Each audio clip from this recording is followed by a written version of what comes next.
Há dores que nenhum remédio cura, mas há orações que curam até o silêncio. Esta é a história de uma mulher que entendeu que o corpo obedece à mente, e a mente, à fé. Helena trabalhava como enfermeira e conhecia a dor de perto. Passava os dias cuidando de corpos feridos, mas à noite era o seu corpo que pedia socorro. Havia anos convivia com enxaquecas fortes e uma fadiga que nenhum exame explicava. Os médicos diziam que era estresse e ela acreditava. Até que um dia, no meio do plantão, a dor a fez desmaiar. Acordou em uma maca, sob as mesmas luzes que tantas vezes vira acima de seus pacientes. Naquela noite, em casa, abriu a gaveta e encontrou um livro esquecido que ganhara da mãe. O Poder do Subconsciente, de Joseph Murphy. Folheou sem intenção e parou em uma frase.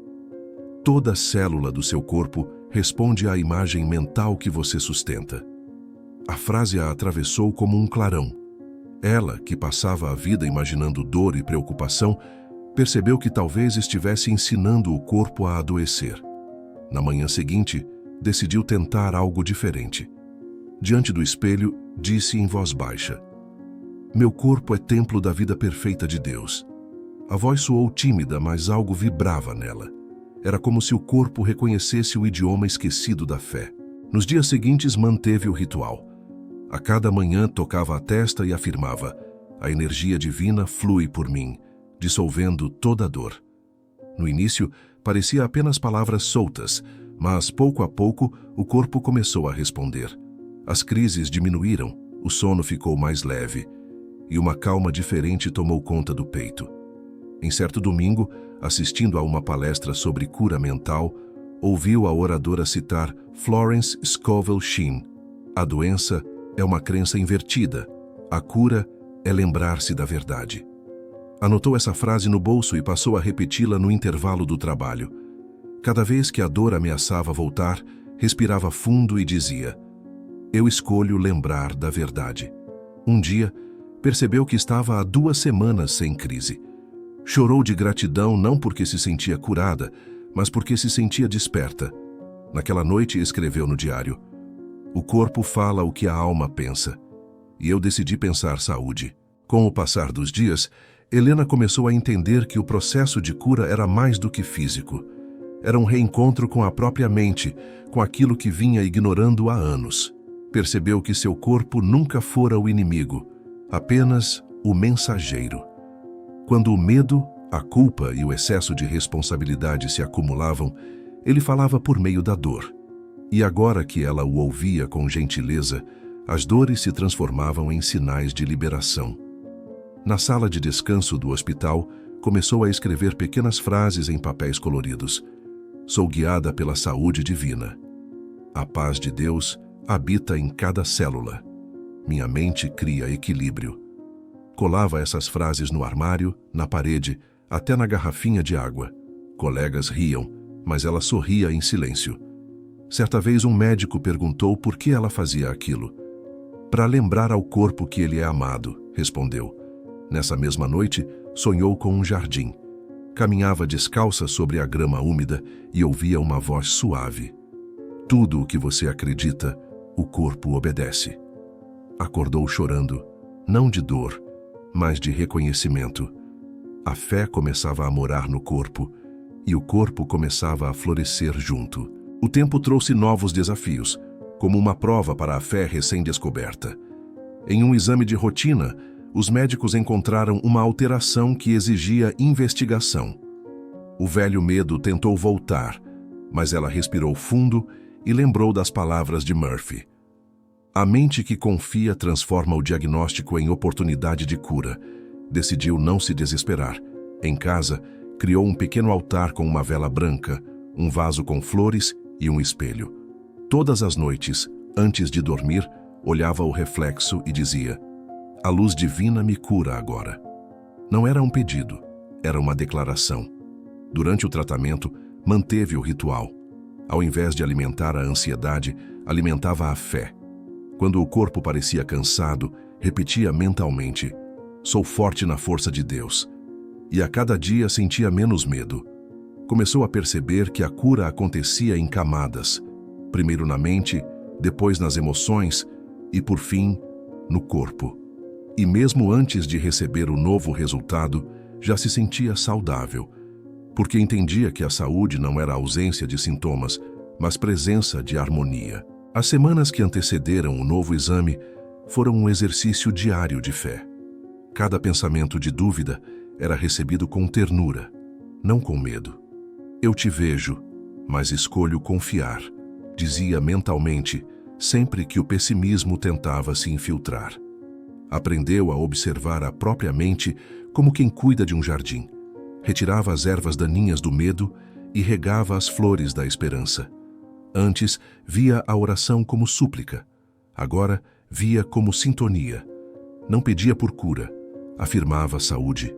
E essa diferença transformava tudo. Ao chegar ao hospital para a nova avaliação, sentia-se em paz. Os corredores, antes frios e impessoais, pareciam iluminados de um jeito diferente. Cumprimentava as pessoas com um sorriso sincero, como se cada olhar fosse parte do seu processo de cura. Durante o exame, fechou os olhos e repetiu em silêncio: Deus é a vida perfeita em mim agora. Saiu do consultório com o coração leve, sem pressa por respostas. Naquele mesmo dia, um colega lhe entregou uma flor e disse: Você tem uma luz diferente ultimamente. Ela sorriu, segurando a flor no peito. Sabia que a cura já estava acontecendo, dentro e fora. Quando recebeu o resultado, o médico olhou os papéis e franziu a testa. A alteração sumiu, está tudo normal. Helena sorriu, mas não se surpreendeu. Agradeceu, respirou fundo e pensou: a mente agradecida é o corpo em festa. Voltou para casa caminhando devagar, sentindo o vento tocar o rosto, como se a própria vida a acariciasse. Sentou-se na varanda e observou o entardecer, as cores mudando no céu. Pela primeira vez, entendeu o significado profundo das palavras de Florence Scovel Shinn. A fé é um tratamento espiritual contínuo. A cura, percebeu, não era um evento, era um estado de consciência. Nos dias seguintes, manteve o mesmo ritual, não mais por necessidade, mas por amor. Continuou afirmando, orando, agradecendo. Não queria apenas um corpo sem dor, mas uma alma em paz. Um dia, uma paciente a abraçou no hospital e disse: Quando a senhora me olha, parece que a dor diminui. Helena segurou as mãos dela e respondeu: Porque quando olhamos com fé enxergamos além da dor. Com o tempo, a vida de Helena começou a refletir a nova vibração que ela carregava. No hospital, sua presença se tornara um bálsamo. Os pacientes mais agitados se acalmavam quando ela se aproximava, e os colegas, mesmo os mais céticos, passaram a pedir conselhos. Como você consegue manter essa serenidade, mesmo em meio ao caos? Perguntavam. Ela respondia sorrindo: Eu aprendi a conversar com o invisível. Nas horas vagas, começou a escrever frases inspiradoras e colá-las nos murais dos corredores. A saúde é uma canção que a alma canta ao corpo. O amor dissolve toda dor. A diretora do hospital, emocionada, a convidou para conduzir um pequeno grupo de meditação para os funcionários. Helena aceitou, e o grupo se tornou um ponto de luz nas manhãs da instituição. Antes do expediente, todos se reuniam em silêncio por 5 minutos. Ela guiava com palavras simples: respirem a paz, sintam o corpo agradecer. Em pouco tempo, o ambiente do hospital mudou. Os pacientes pareciam mais calmos, os profissionais mais empáticos. Era como se uma atmosfera de cura tivesse se instalado ali, irradiando de dentro dela para tudo ao redor. Em casa, Helena mantinha um pequeno altar de velas e flores frescas. À noite, antes de dormir, sentava-se diante dele e agradecia. Às vezes dizia em voz alta: Obrigada, vida, por me curar ao me ensinar a amar. Outras vezes, apenas ficava em silêncio, sentindo a presença divina preencher o ar. Começou a perceber sincronicidades, uma música tocando na hora certa, uma frase num outdoor, um telefonema inesperado. Tudo parecia responder ao novo diálogo que estabelecera com o universo. Certa manhã, Sonhou que caminhava por um corredor de luz e cada passo que dava curava alguém. Ao acordar, entendeu o recado. Sua cura se tornara ferramenta para curar o mundo. Decidiu estudar mais profundamente o poder mental. Leu novamente Murphy, estudou Louise Hay e escreveu em letras grandes no espelho: a cada pensamento, eu escolho curar. Desde então, essa se tornou sua oração diária. E o corpo, como um aluno atento, passou a obedecer não à dor, mas à consciência de amor que agora o comandava. O grupo de meditação cresceu tanto que o hospital precisou abrir uma sala exclusiva para os encontros. Gente de todos os setores começou a aparecer. Médicos, enfermeiros, pacientes, até familiares que vinham visitar. Helena falava pouco. Bastava sua presença e a energia calma que trazia. Começava cada sessão com uma frase que vinha do coração: hoje, deixem a luz de Deus cuidar do que o medo tenta controlar. Um dia, uma funcionária contou que, após participar das práticas, dormira bem pela primeira vez em meses. Outra disse que as dores nas costas tinham desaparecido. Helena ouvia, emocionada, e entendia que a fé é contagiosa quando vivida em silêncio. As pessoas começaram a chamá-la de a enfermeira da alma, e ela ria, humilde. Certa manhã, a diretora pediu que ela desse uma palestra sobre cura pela mente em um congresso de saúde. A ideia a assustou, mas algo dentro sussurrou: confie. Não é você quem fala, é o amor que fala através de você. No dia da palestra, diante de um auditório lotado, respirou fundo e começou: a ciência cura o corpo, mas é a fé que mantém a cura. A sala ficou em silêncio, e naquele instante sentiu o invisível agir. As palavras fluíam com naturalidade, como se viessem de outro lugar. Contou sua história, as dores, os medos e o reencontro com o poder da mente. Disse: a verdadeira cura acontece quando paramos de lutar contra o corpo e começamos a conversar com ele. Ao terminar, foi aplaudida de pé. Muitos se aproximaram com lágrimas nos olhos, dizendo que haviam se sentido tocados por algo maior. Naquela noite, sozinha no quarto do hotel, ajoelhou-se e chorou, não de emoção, mas de gratidão. Agradeceu a Deus, a Murphy, a Florence e a si mesma, por não ter desistido de acreditar. Escreveu no diário: a cura é o retorno à harmonia. Quando a mente volta ao amor, o corpo volta ao equilíbrio. Depois, apagou a luz e sentiu o corpo leve, silencioso, como se cada célula estivesse em oração. Dormiu em paz, sabendo que, dali em diante, sua vida não seria mais sobre curar, mas sobre lembrar os outros de que eles também podem. Nos meses seguintes, a história de Helena começou a se espalhar além dos muros do hospital. Convites para palestras e entrevistas surgiam de todos os lados, mas ela seguia fiel ao propósito: falar apenas o que havia vivido. Dizia sempre: não sou curadora, sou testemunha do poder da fé. As pessoas vinham de longe para ouvi-la, buscando respostas que os remédios não conseguiam dar. Em cada fala, ela repetia a mesma verdade: o corpo se curva ao que a mente acredita. Cure seus pensamentos e o corpo seguirá. Um dia foi convidada a participar de um programa de rádio. O apresentador perguntou: você acredita em milagre? Ela sorriu e respondeu: milagre é o nome que damos quando a mente finalmente se alinha ao amor. Depois da entrevista, recebeu dezenas de mensagens, pessoas contando que haviam começado a praticar afirmações, outras dizendo que sentiram alívio só de ouvir sua voz. Helena percebeu que sua missão estava se expandindo, e com ela, a consciência de que a cura não era algo que se guardava, mas que se compartilhava. Apesar do reconhecimento, manteve a simplicidade. Continuava morando na mesma casa, cuidando do pequeno altar de velas e flores. Todos os dias, ao acordar, abria as janelas e deixava o sol tocar o rosto. Repetia a oração que se tornara seu mantra: a luz divina me preenche e me renova. Um sábado, sentada no jardim, observava o balançar das folhas quando ouviu o som de passos. Era uma de suas antigas pacientes com um sorriso emocionado. Eu estou curada, disse, mas precisava vir agradecer. Helena levantou-se, a abraçou e respondeu: "Então agradeça a sua fé, eu só lembrei você do caminho."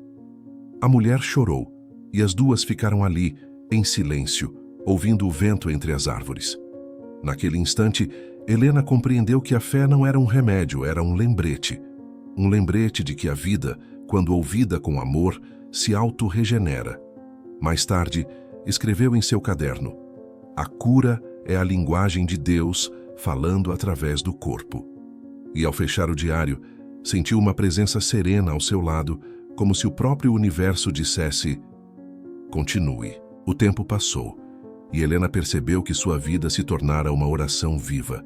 Já não precisava de palavras para sentir Deus, bastava estar presente.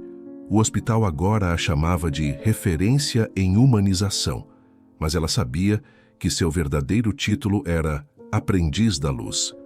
Cada paciente era um espelho de algo que ela mesma já curara em si. Quando via alguém desesperado, lembrava da mulher que um dia também se sentiu perdida e respondia com ternura: "Acalme-se, o corpo só está pedindo paz." Às vezes bastava um toque, um olhar, um sorriso. Ninguém entendia como a dor diminuía só com sua presença. Mas ela sabia. O corpo sente quando encontra vibrações de amor. Numa tarde de primavera, o hospital organizou uma cerimônia para homenageá-la. No auditório, entre flores e aplausos, a diretora disse: "Helena nos ensinou que a fé é a maior medicina." Ela subiu ao palco, segurou o microfone e falou com humildade: "Eu só curei porque aprendi a amar o que antes eu combatia." A plateia se levantou, aplaudindo de pé. Foi um momento de luz, não pela glória, mas pela comunhão. Naquela noite, em casa, acendeu uma vela no altar e ficou observando a chama dançar. O fogo refletia no vidro da janela, multiplicando-se em pequenas centelhas. Lembrou-se de quando a dor dominava seus dias e do caminho que a trouxera até ali. Sentiu uma onda de gratidão tão profunda que o corpo inteiro pareceu se expandir. Fechou os olhos e visualizou o planeta envolto em luz, imaginando cada ser humano se lembrando de seu próprio poder de cura. "Somos todos feitos da mesma energia divina", pensou, "e o que cura em mim também pode curar no outro." Permaneceu assim por longos minutos, em silêncio absoluto, até que sentiu uma presença doce ao seu redor. Uma intuição clara soprou: "O corpo é passageiro, mas a consciência que o habita é eterna." Sorriu. Entendeu que a missão de curar nunca terminaria, apenas mudaria de forma. E que sua história não era sobre dor ou milagre, mas sobre o reencontro entre o humano e o divino, que mora em cada um de nós. Certa madrugada, Helena acordou antes do amanhecer. O mundo estava quieto e o silêncio parecia ter peso. Sentou-se à beira da cama e observou o clarão azul entrando pelas frestas da cortina. Fez o gesto que se tornara natural. Colocou a mão sobre o peito e disse baixinho: "A vida perfeita de Deus pulsa em mim." Ficou ali, sentindo o coração bater como um tambor suave, marcando o ritmo da eternidade. Pensou em tudo o que vivera, as dores, os medos, os milagres, e percebeu que nada fora em vão. Cada sintoma havia sido um chamado para voltar a si, cada lágrima, uma purificação. Levantou, foi até o espelho e se viu como nunca antes, inteira. Envelhecida talvez, mas radiante. As marcas no rosto não eram sinais de tempo, eram trilhas de superação. Sorriu e, pela primeira vez, viu nos próprios olhos a presença divina que sempre buscou fora. Abriu a janela e deixou o vento entrar. "Obrigada, vida", murmurou, "por me curar através do amor." Naquele instante, sentiu que o corpo, a mente e a alma dançavam em perfeita harmonia, como se o universo inteiro respirasse com ela. Quando o sol nasceu, o jardim parecia mais vivo do que nunca. As flores se inclinavam levemente e o canto dos pássaros preenchia o ar. Helena pegou o caderno e escreveu a última página do diário que a acompanhava desde o início da jornada. A cura não é o fim da dor, é o despertar para o amor. Fechou o caderno, acendeu uma vela e colocou sobre a mesa o livro de Joseph Murphy, e um pequeno cartão onde estava escrita a frase de Florence Scovel Shinn, que mudara tudo. A doença é uma crença invertida. A cura é lembrar-se da verdade. Sorriu e sentou-se na varanda, observando o mundo acordar. Já não havia pressa, nem busca, nem medo. Havia apenas presença. E enquanto o sol tocava seu rosto, pensou: o corpo é o altar, e a mente é a prece. Respirou fundo, sentindo-se leve como a luz, e naquele instante soube que estava realmente curada. Não porque o corpo se curou, mas porque o espírito finalmente se lembrou de quem sempre foi. Alguns chamam de coincidência, outros de milagre. Mas quando o impossível acontece, é a vida lembrando que o destino também tem coração. Nos dias seguintes, começou a ler o livro todas as manhãs. Florence falava sobre a força invisível da palavra e sobre como a fé reescreve destinos. Marina duvidava, mas continuava lendo. Escreveu em um caderno uma frase que a tocou profundamente. Nada é impossível para a mente guiada por Deus. Passou a repeti-la, ainda sem acreditar totalmente. Um dia, no auge do desespero, levantou-se e disse em voz alta: Deus, eu não sei o que fazer, mas confio em Ti. E pela primeira vez em meses, sentiu o peito aliviar. Decidiu seguir as orientações do livro, afirmar o bem, mesmo quando tudo parece mal. Todas as manhãs, repetia: tudo o que me pertence por direito divino retorna a mim no tempo certo. No início, era apenas som. Depois começou a sentir verdade nas palavras. Numa dessas manhãs, um telefonema. Marina estava prestes a desistir de tudo. Aos 42 anos, via a vida desmoronar em silêncio. O casamento havia terminado, o emprego fora cortado, e a casa que construiu com tanto esforço agora estava à venda para pagar dívidas. Nas manhãs, o despertador tocava, mas ela não via motivo para levantar. Passava horas sentada à mesa, olhando o relógio que parecia zombar do tempo parado. À noite, deitava-se com o corpo exausto e a mente gritando. Por que tudo isso aconteceu comigo? Perguntava ao teto escuro. Um dia, sem forças, saiu para caminhar. Parou diante de uma pequena livraria e, sem pensar, entrou. No balcão, uma senhora idosa a cumprimentou com um sorriso e perguntou: Está procurando algo em especial? Marina respondeu: Talvez um milagre. A mulher estendeu um livro de capa azul, O Jogo da Vida e Como Jogá-lo, de Florence Scovel Shinn. Então, aqui está o manual, disse com doçura. Marina riu sem fé, mas comprou o livro. Naquela noite, deitada na cama, abriu-o ao acaso e leu. Nenhuma perda é real, a menos que você a aceite como tal. Chorou em silêncio, como se aquelas palavras tivessem sido escritas para ela. A inesperado a despertou. Uma amiga de infância que não via há anos, oferecendo um trabalho temporário em outra cidade. Não sei por que pensei em você hoje, disse a amiga. Marina sorriu entre lágrimas. Pela primeira vez, o invisível parecia responder. Marina viajou sem expectativas, apenas com uma mala pequena e o caderno onde anotava suas afirmações.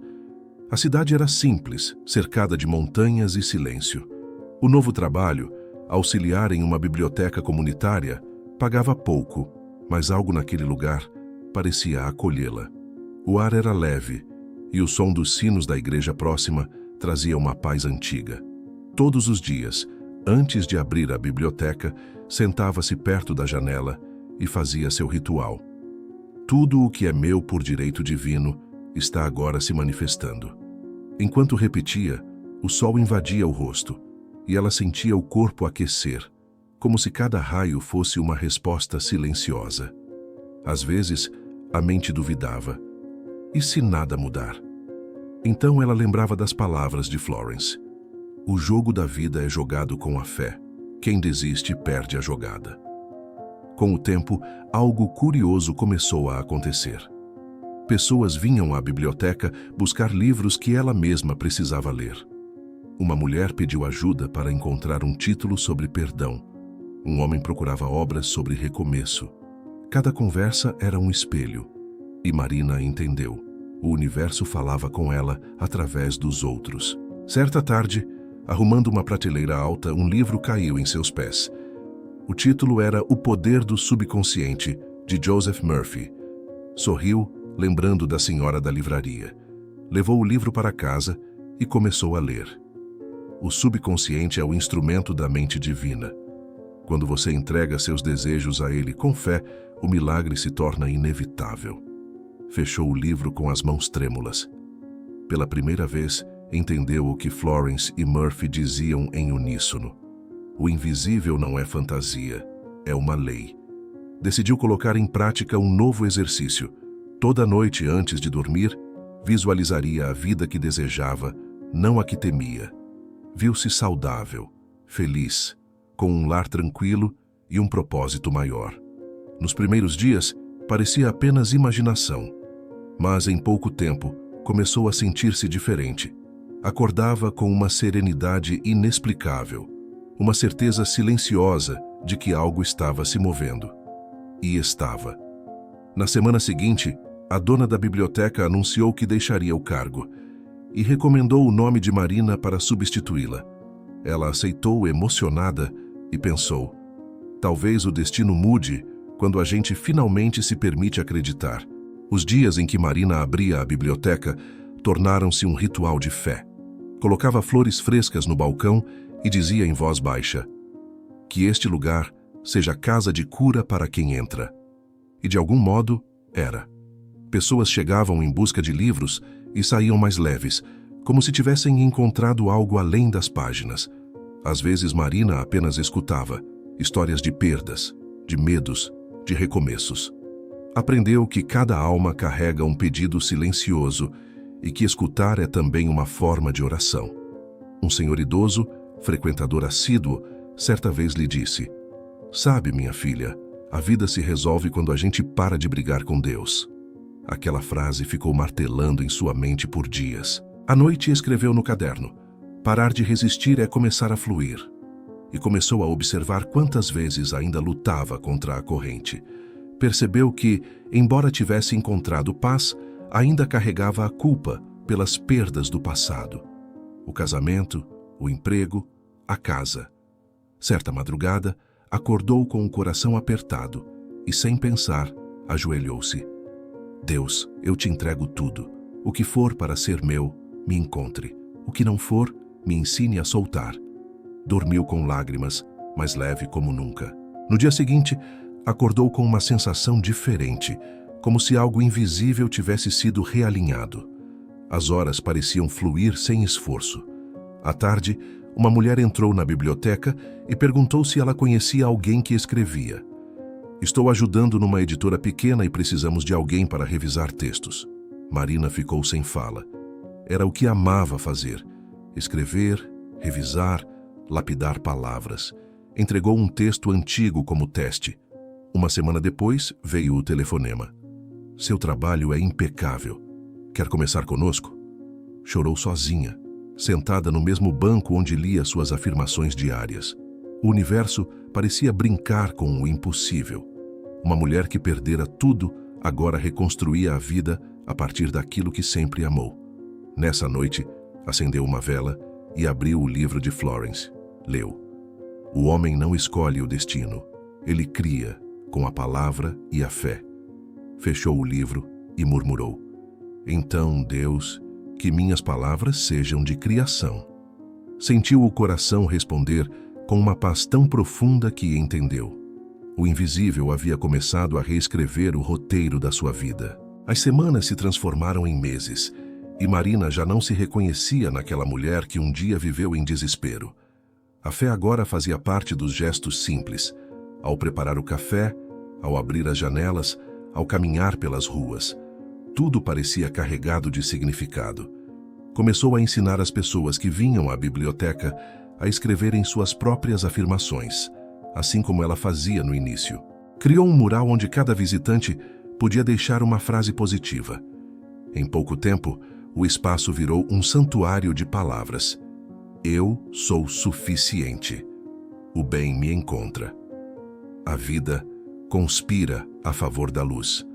As crianças da escola vizinha entravam para ler as mensagens e saíam sorrindo. Certa tarde, observando o mural, Marina sentiu uma emoção suave. É assim que o invisível trabalha, através das palavras que se tornam luz. Lembrou-se de uma frase de Murphy: "A mente é o campo de Deus em ação. Plante fé e colha milagres." Voltou a escrever no caderno: "Tudo o que abençoo, floresce." E, sem perceber, abençoava tudo. O passado, o presente, até as lembranças que antes doíam. O que antes foi perda, agora parecia ter sido apenas o caminho mais rápido para encontrar o propósito. Mas a vida, como sempre, gosta de testar quem aprendeu a confiar. Um dia recebeu uma carta informando que a casa antiga, aquela que ela achava perdida, seria leiloada novamente. O coração bateu forte. Parte dela quis resgatar o passado, outra parte sabia que o novo lar estava onde a alma florescia. Ficou em silêncio diante da carta e perguntou: "Deus, o que é meu por direito divino?" Fechou os olhos e ouviu uma resposta dentro do peito: "O que vibra em paz, fica." Então, rasgou a carta, agradeceu mentalmente e foi caminhar. No meio do caminho, o celular tocou. Era o editor da pequena editora. "Temos um novo projeto. Queremos publicar um livro de crônicas inspiradoras. Pensei em você." Marina parou, sentiu as pernas tremerem e riu sozinha. O invisível estava de novo em movimento. Naquela noite, diante do espelho, disse: "Eu não perdi nada. Apenas troquei o medo por fé." E sentiu que essa era a frase mais verdadeira que já havia pronunciado. Com o novo projeto, Marina mergulhou em um fluxo criativo que há muito não sentia. Passava horas escrevendo no silêncio da biblioteca, cercada de livros e da luz dourada que entrava pela janela da tarde. As palavras vinham com facilidade, como se alguém as soprasse de outro plano. Cada crônica parecia uma oração disfarçada. Falava de esperança, de recomeço, de fé. O editor, ao ler os primeiros textos, ficou emocionado. "Tem algo diferente aqui, Marina. É como se essas histórias curassem." Ela sorriu e respondeu: "Porque foram escritas com o que me curou." Quando o livro ficou pronto, recebeu o exemplar com as mãos trêmulas. O título escolhido pelo editor era uma das frases que ela repetira por meses: "Tudo o que é meu por direito divino chega no tempo certo." Ao folhear as páginas, sentiu as lágrimas caírem. A mulher que um dia pedia por milagres, agora era o próprio milagre em movimento. Numa dedicatória singela, escreveu: "Para todos que esqueceram que a fé é a linguagem com que Deus escreve o destino." O lançamento aconteceu em uma tarde ensolarada, na mesma praça onde ela costumava caminhar nos dias de desespero. Pessoas que frequentavam a biblioteca vieram, trazendo flores e sorrisos. A senhora da livraria também apareceu, com um olhar sereno. "Eu sabia que o livro te encontraria", disse, entregando-lhe uma nova edição do Jogo da Vida. Marina abraçou aquela mulher como quem reencontra um anjo. Quando subiu ao pequeno palco para agradecer, olhou o céu e respirou fundo. "Há 2 anos eu achei que minha vida tinha acabado", começou. "Mas descobri que quando tudo desaba, é Deus reconstruindo por dentro." O público ficou em silêncio e muitos choraram. "Eu não sou escritora por acaso", continuou. "Sou apenas uma testemunha de que a fé transforma o impossível em caminho." Ao terminar, o aplauso parecia não ter fim, e no meio daquele som, Marina percebeu: o invisível não muda o destino. Ele revela o que sempre esteve escrito, esperando que o coração acreditasse o bastante para ler. Depois do lançamento, a vida de Marina se transformou em algo simples e sagrado. O livro se espalhou silenciosamente. Um leitor recomendava a outro e as mensagens de gratidão começaram a chegar de todos os cantos. Pessoas contavam que haviam reencontrado a fé, que voltaram a orar, que conseguiram recomeçar. Marina lia cada mensagem com o coração vibrando, como quem recebe pequenas bênçãos do universo. Às vezes, saía para caminhar e encontrava desconhecidos que a abraçavam emocionados. "Você não sabe o quanto me ajudou", diziam. Ela sorria e respondia: "Foi o invisível. Eu só escrevi o que ouvi." E era verdade. Continuava sentindo a mesma presença silenciosa que a guiara desde o dia em que entrou na livraria. Em momentos de dúvida, Fechava os olhos e ouvia aquela voz interior que dizia: confie, o bem está trabalhando em silêncio. Um dia, de volta à biblioteca, percebeu que o mural de afirmações agora estava coberto de frases deixadas por outras pessoas. Leu uma delas e se emocionou. Quando tudo parece perdido, é Deus mudando o roteiro. Sorriu, reconhecendo suas próprias palavras ecoando em vozes diferentes. Mesmo com o sucesso, ela permaneceu fiel à simplicidade. Continuava a acordar cedo, preparar café, cuidar das flores e escrever ao amanhecer. A rotina é o altar da fé, dizia. Numa dessas manhãs, ao abrir o e-mail, recebeu uma mensagem inesperada. Uma grande editora queria republicar o livro e convidá-la para uma entrevista nacional. Respirou fundo e lembrou das palavras de Florence. O sucesso é o caminho natural da mente que confia. Aceitou, mas manteve o coração em paz. Na entrevista, o apresentador perguntou: Marina, qual é o segredo para mudar o destino? Ela sorriu e respondeu: nenhum segredo. Apenas acreditar que o invisível nunca deixou de trabalhar, mesmo quando a gente não vê. Depois daquele dia, o público aplaudiu de pé e o vídeo viralizou nas redes. Mas o que mais a tocava não era a fama. Era saber que suas palavras se tornavam sementes, plantadas em corações desconhecidos. À noite, acendeu uma vela e agradeceu. Obrigada, Deus, por me permitir ser um instrumento da tua luz. E o silêncio respondeu com uma paz que nenhuma palavra poderia descrever. O tempo passou, e Marina aprendeu que os milagres não são eventos raros. São o modo natural como o amor age quando a mente para de resistir. Já não buscava sinais, vivia em estado de gratidão. As manhãs eram suas orações mais sinceras. Sentava-se na varanda, observava o nascer do sol e dizia: tudo o que preciso já está em mim. Numa dessas manhãs, recebeu uma carta inesperada. Era de um leitor que estava preso há anos e escrevera à mão. Seu livro chegou aqui por engano, mas me fez lembrar que a liberdade começa dentro. Ela chorou ao ler aquelas palavras. Entendeu que nada na vida é acaso. O invisível tem caminhos que a razão nunca entenderá. Pegou o caderno e escreveu: quando a fé é verdadeira, ela atravessa muros. À noite, durante uma palestra online, contou essa história ao público e finalizou com uma frase de Murphy: você é o arquiteto do seu destino. Desenhe com amor e confie no construtor divino. Milhares de comentários surgiram na tela e ela sorriu. Sabia que aquela luz que um dia a guiou, agora brilhava através de muitas outras pessoas. Na semana seguinte, foi convidada para falar em um evento espiritual. O auditório estava cheio e antes de subir ao palco, ela respirou fundo e orou baixinho: que não sejam minhas palavras, mas tua voz. Quando começou a falar, uma calma profunda tomou conta do ambiente. Contou sua história, das perdas, do desespero e da fé que transformou tudo. Disse: a vida nunca tira o que é nosso por direito divino. Ela apenas nos ensina a receber de forma nova. Quando terminou, o público ficou em silêncio. Então, uma senhora levantou-se e perguntou: e se a pessoa não acreditar mais? Marina desceu do palco, caminhou até ela, segurou suas mãos e respondeu: então eu acredito por você até que você lembre. O auditório inteiro chorou. Aquele momento foi um lembrete vivo de que a fé compartilhada é uma das forças mais poderosas do mundo. E ao voltar para casa naquela noite, Marina olhou o céu estrelado e pensou: o destino não muda porque pedimos. Ele muda quando lembramos quem realmente somos. Numa madrugada silenciosa, Marina acordou com a sensação de que algo a chamava. O relógio marcava 3h33. Levantou-se, foi até a varanda e viu o céu coalhado de estrelas. O vento frio tocava o rosto como um sopro divino. Pegou o caderno, o mesmo que guardava desde o primeiro dia de oração, e começou a folhear as páginas.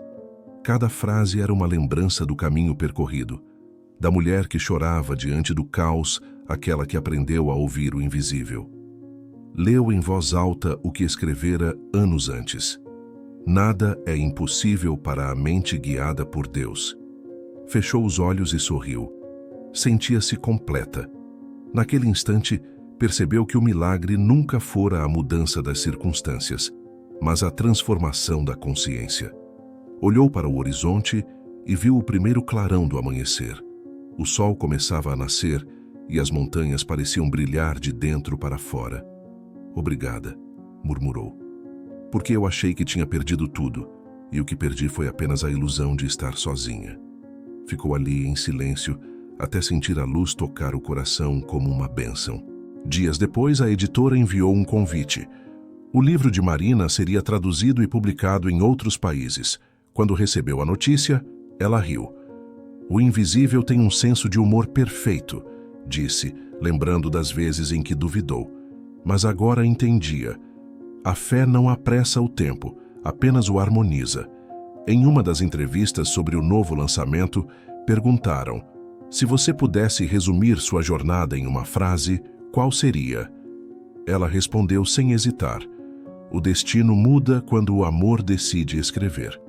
E o público aplaudiu de pé. Naquela noite, ao chegar em casa, acendeu uma vela e escreveu a última frase do diário: "Eu não encontrei Deus. Eu apenas silenciei o bastante para ouvi-lo." Fechou o caderno, respirou fundo e olhou para o céu. As estrelas ainda estavam lá, as mesmas que a viram pedir ajuda no início de tudo. Sorriu, sabendo que em algum lugar entre o visível e o invisível, sua fé havia se tornado luz. E quando apagou a vela, o quarto inteiro parecia brilhar sozinho, como se o próprio universo dissesse: "Agora, filha, o jogo da vida está vencido." Às vezes Deus não responde com palavras, responde com caminhos. Quando tudo o que conhecemos se desfaz, o silêncio se torna o único mestre possível. Esta é a história de um homem que perdeu tudo, inclusive a fé, e que, no som mais profundo da ausência, encontrou a presença que sempre o guiou. Porque o silêncio não é vazio, é o lugar onde o divino fala mais alto. Gabriel sempre foi um homem de fé, mas uma fé ensinada, não sentida. Cresceu ouvindo que Deus morava nos templos e que o sagrado era algo distante, reservado aos que rezavam com palavras certas. Na juventude, seguiu a vida como todos, estudou, trabalhou, casou-se e acreditou que a felicidade seria consequência do esforço. Mas aos 50, tudo começou a ruir. O casamento terminou, o filho se afastou e a empresa que ajudou a construir faliu. Pela primeira vez, ele sentiu o vazio real, aquele que o dinheiro, as orações e os livros não preenchem. Tentou buscar consolo nas velhas fórmulas, mas as palavras pareciam ecoar num céu sem resposta. Um dia, caminhando pela praia ao amanhecer, caiu de joelhos na areia e gritou: "Deus, onde o Senhor está?" O vento soprou forte, mas nenhuma voz veio, apenas o som do mar. E foi ali, diante do silêncio que doía, que ele percebeu: talvez Deus não falasse em voz alta, porque estava tentando ensiná-lo a ouvir com o coração. Levantou-se, respirou fundo e disse baixinho: "Então, me ensina a te ouvir." O mar continuou calado, mas algo dentro dele se moveu. Nos dias seguintes, Gabriel começou a acordar mais cedo e caminhar pela praia todos os dias. Não pedia nada, apenas andava em silêncio, observando o nascer do sol. A princípio, o silêncio era incômodo, trazia à tona lembranças, culpas e arrependimentos. Mas aos poucos, o incômodo se transformou em companhia. Começou a perceber coisas simples: o som das ondas, o cheiro da maresia, o voo das gaivotas. Cada detalhe parecia uma resposta sem palavras. Certo dia, um pescador idoso que sempre o via passar disse: "Sabe o que o mar ensina? Que tudo vem e vai, mas nada se perde." Aquela frase ficou ecoando. À noite, Gabriel escreveu num caderno: "Talvez Deus fale o tempo todo, mas eu é que nunca soube escutar." A partir daí, criou um novo ritual. Toda manhã, antes de começar o dia, sentava-se em silêncio por 5 minutos, respirando devagar e repetindo mentalmente: "Fala, Senhor, o teu servo ouve." E pela primeira vez em anos, o coração começou a responder. Com o passar das semanas, o silêncio começou a mudar de forma. O que antes era ausência, agora parecia presença. Gabriel notava uma serenidade discreta, como se o ar tivesse ficado mais denso de sentido. Certa manhã, sentado na areia fria, observava o horizonte quando sentiu uma lembrança antiga vir à mente. O filho pequeno, brincando na praia, chamando-o para ver um castelo de areia. Ele recordou a pressa que tinha na época, o quanto se irritava por perder tempo com o que considerava banal. Agora, sentado no mesmo lugar tantos anos depois, percebeu que o tempo não se perde quando se ama. Ele se consagra. Chorou baixinho, sentindo uma mistura de arrependimento e gratidão.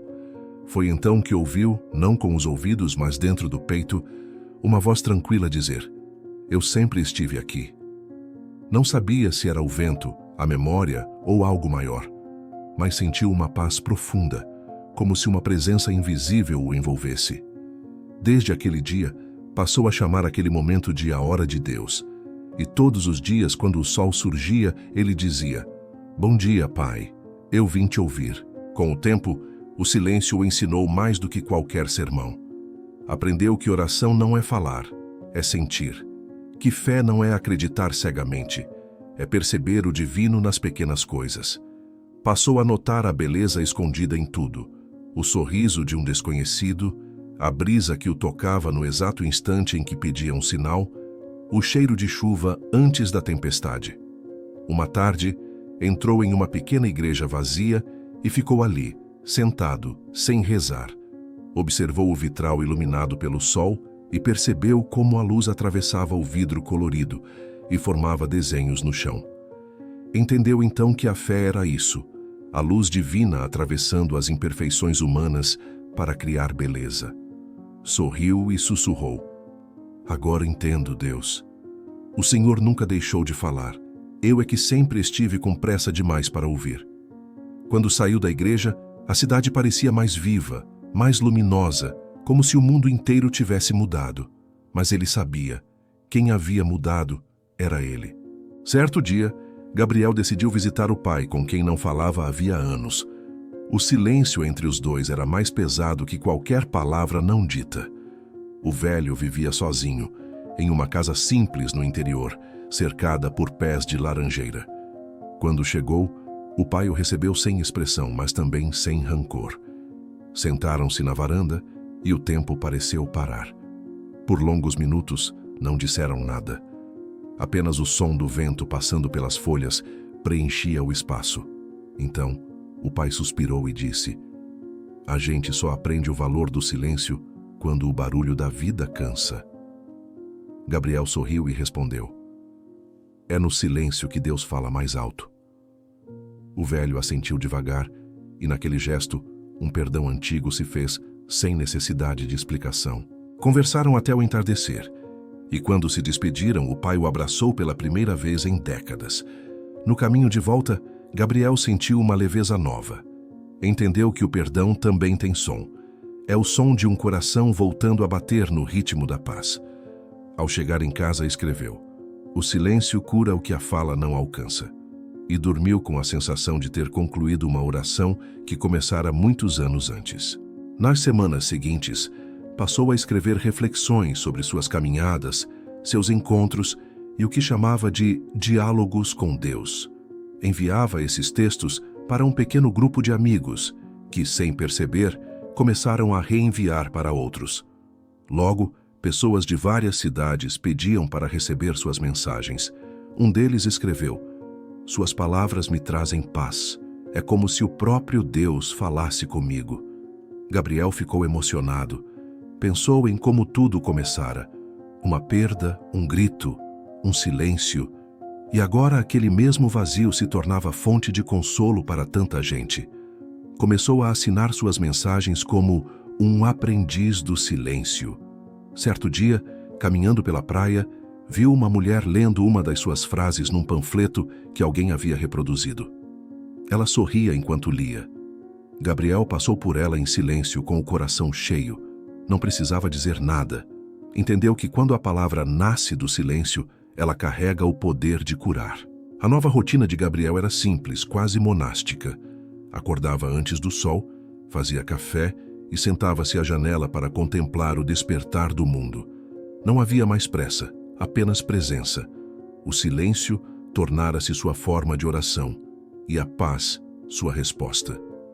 Um dia, ao caminhar pela praia, notou um grupo de pessoas sentadas em círculo, em meditação.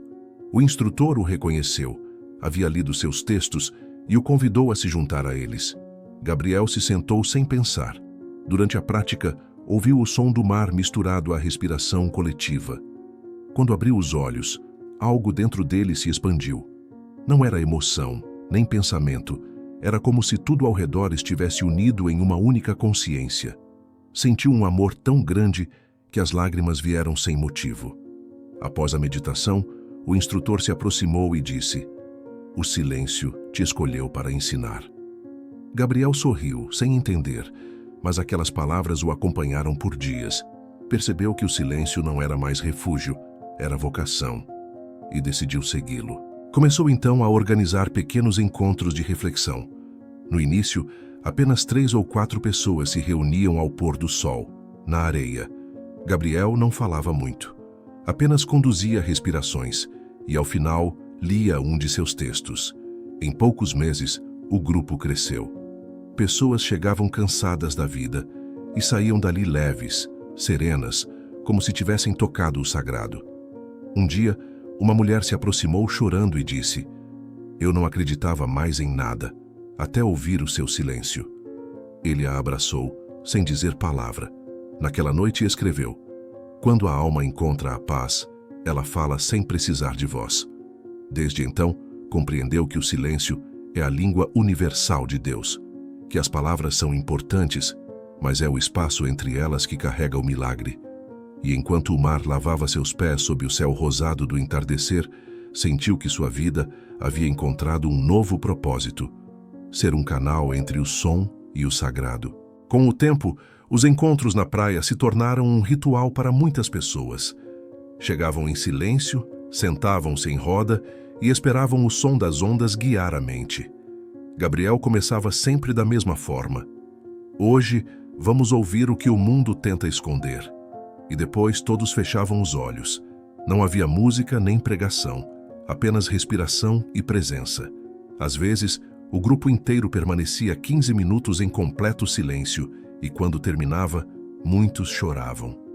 "Não sabia que o silêncio podia doer e curar ao mesmo tempo", dizia uma mulher. "É que no silêncio a gente se encontra", respondia Gabriel. Aos poucos, percebeu que aquele movimento não era sobre ele, mas sobre a necessidade humana de reconectar-se com o divino. Certa tarde, ao ver o pôr do sol refletido na água, entendeu o que Joseph Murphy quis dizer quando escreveu: "A mente quieta é o altar de Deus." Desde então, passou a repetir essa frase antes de cada encontro. A fé agora não era uma ideia, era uma experiência viva respirando através de todos. Em uma dessas tardes, um jovem se aproximou após a prática. Tinha o olhar perdido, o corpo curvado de tristeza. "Minha mãe morreu e eu não consigo sentir Deus", confessou. Gabriel o escutou em silêncio. Depois colocou a mão sobre o ombro dele e disse: "Então, por enquanto, deixa Deus sentir você." O rapaz chorou, e naquele choro, algo se quebrou e se curou. Naquela noite, Gabriel caminhou sozinho pela areia molhada, lembrando das palavras que dissera sem planejar. Sentiu um arrepio percorrer o corpo, como se o próprio Deus o tivesse usado como voz. Escreveu no caderno: "O silêncio é a escola onde o coração aprende a falar a língua do céu." E pensou em como tudo começara com uma dor, e em como aquela dor, por não ter sido negada, se transformou em ponte. Agora, a cada pôr do sol, ele via dezenas de pessoas sentadas ao redor, unidas pela mesma vibração silenciosa. E entendia que o milagre não era o que acontecia ali. O milagre era o que cada um levava consigo depois. O silêncio ensinou Gabriel a viver com leveza. Já não fazia planos grandiosos, apenas confiava no fluxo. As manhãs tornaram-se orações abertas. Acordava, olhava o céu e dizia: "Seja o que for, que venha em paz." Um dia, recebeu um convite para conduzir um retiro espiritual em um centro de meditação nas montanhas. A princípio recusou. Achava-se pequeno demais para ensinar. Mas à noite, ao sentar-se diante do mar, ouviu dentro de si a mesma voz calma de anos atrás. Apenas compartilhe o que aprendeu. Aceitou. Quando chegou ao local, encontrou um grupo diverso. Jovens, idosos, pessoas aflitas e outras em busca de sentido. Durante 3 dias, conduziu momentos de silêncio e reflexão, ensinando-os a escutar o coração. No último dia, uma senhora se aproximou com lágrimas nos olhos e disse: "Você me fez reencontrar Deus e Ele estava o tempo todo dentro de mim." Gabriel sorriu, compreendendo que sua missão não era falar de Deus, era criar espaço para que as pessoas o sentissem. Na despedida, todos ficaram em silêncio por alguns minutos. E naquele silêncio, ele sentiu a presença divina se espalhar como um perfume invisível. Ao voltar para casa, levou consigo uma nova certeza. A fé não se explica, se respira. Continuou escrevendo seus textos e publicando-os discretamente. Em pouco tempo, começaram a circular pelas redes sociais. Pessoas de países diferentes traduziam e compartilhavam suas palavras. Recebia mensagens de gratidão em vários idiomas. Um homem da Índia escreveu: "O seu silêncio atravessou o oceano." Gabriel riu ao ler aquilo. A frase soava impossível, mas era verdadeira. Um dia, sentado à beira do mar, pensou em como tudo começou. A falência, o vazio, o grito sem resposta. Agora entendia que aquele silêncio inicial não foi abandono, mas convite. "Deus me calou para que eu pudesse ouvi-lo", escreveu no diário. E enquanto observava o horizonte, percebeu que o céu e o mar tinham a mesma cor, o mesmo ritmo, a mesma essência. "É isso", pensou. "O divino é essa unidade disfarçada de mundo." E sorriu, com a paz de quem não precisa mais buscar. Com o tempo, Gabriel tornou-se conhecido como o Homem do Silêncio. Pessoas vinham de longe para participar de suas meditações na praia, mas ele sempre lembrava: "Eu não ensino o silêncio. Eu apenas lembro as pessoas de que ele nunca foi perdido." As práticas se transformaram em um refúgio para almas cansadas. Ali, entre o som das ondas e o vento suave, os corações aprendiam a repousar. Certo dia, enquanto observava o grupo meditando, Gabriel percebeu uma jovem que chorava discretamente. Quando todos se foram, ela se aproximou e disse: "Eu não consigo ficar em silêncio. É como se algo me sufocasse." Ele sorriu e respondeu: "É porque o silêncio primeiro mostra o que precisa ser libertado." Ela assentiu, emocionada, e voltou nos dias seguintes. Aos poucos, seu rosto se iluminou. Gabriel compreendeu mais uma vez que o silêncio é o espelho mais honesto. Reflete tanto as feridas quanto a luz. E é esse reflexo que cura. Numa tarde, escreveu em seu diário: "O mundo corre para escapar do silêncio, sem saber que é nele que a alma descansa." No aniversário de 60 anos, amigos e alunos organizaram uma pequena cerimônia surpresa. Havia flores, música suave e o pôr do sol mais bonito do ano.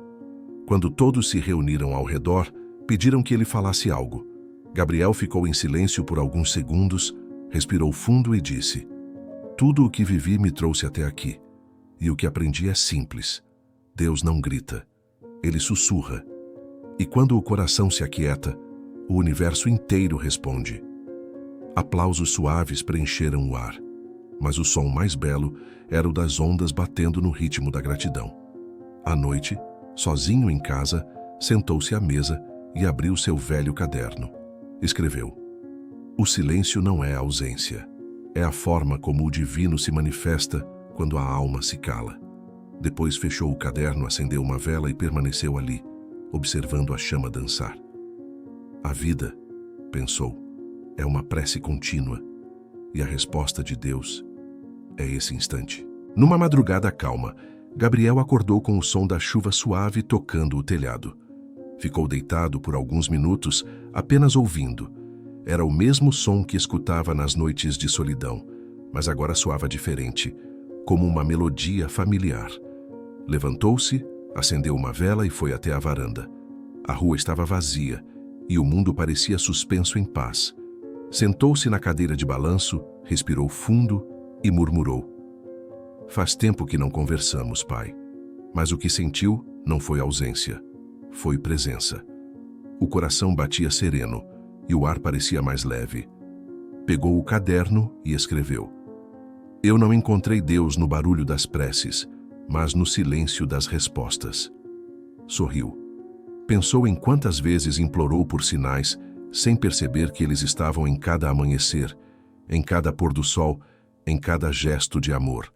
Fechou os olhos e ouviu dentro de si a mesma voz de antes, suave, amorosa, eterna, dizendo: "Eu nunca estive longe." Lágrimas escorreram, não de dor, mas de reconhecimento. Ficou ali até o dia nascer, sentindo-se parte de tudo, em comunhão com o infinito. Na manhã seguinte, o céu clareava em tons de ouro e azul. Gabriel caminhou até a praia, onde as ondas vinham e iam, repetindo o mesmo cântico de sempre. Parou diante do mar e disse em voz baixa: "Se o silêncio é tua linguagem, então que minha vida seja tua oração." Ficou observando o horizonte até o sol romper completamente. Sentiu-se grato por tudo, inclusive pelas perdas. Entendeu que o sofrimento havia sido o mestre que o conduziu de volta para casa. Ao retornar, deixou sobre a mesa o caderno aberto, com a última frase escrita: "O silêncio é a voz de Deus pronunciando o amor." Depois, abriu as janelas e deixou a luz entrar. O vento soprou as cortinas e a chama da vela se curvou em reverência. Sorriu e fechou os olhos. A alma, enfim, estava em paz. E enquanto o mundo despertava lá fora, o silêncio o envolveu como um abraço divino. O mesmo silêncio onde um dia tudo começou.